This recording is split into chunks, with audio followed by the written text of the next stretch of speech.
Կներեք Քոչարյանը այսինքն հայ հետ կապված ինչ-որ դիրքորոշումներ հարցնում, որ ասեցիք հանդիպում ենք իմ դիրքորոշումը հայտնել եմ։ Դիրքորոշում պետք չի հարցնան, որ ասենք։ Այդ հարցերի վերաբերյալ մեր տեսակետները ասել ենք, այդ թվում նաև հրապարակային։ Հիմա ինչ ես դու այս պահին ինձանից ուզում, ոչ չեմ հասկանում։ Ձեր ասածից տպավորությունն էր, որ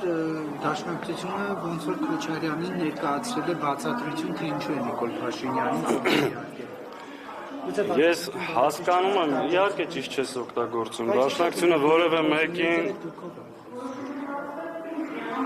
Հիմա ինչ ես ուզում, Նարեկ ջան, ասա հասկանում, այսինքն հարցին պատասխանեցի, այլ բան չունեմ ասելու, Դաշնակցությունը որևէ մեկին բացատրություն տալու անհրաժեշտություն չունի։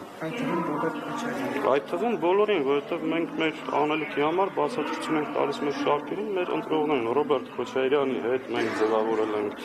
դաշինք, շատ սերտորեն փող կազմելով, փող վստահության մթնոլորտում աշխատում ենք որևէ խնդիր, հարց եւ պատասխան չունենք։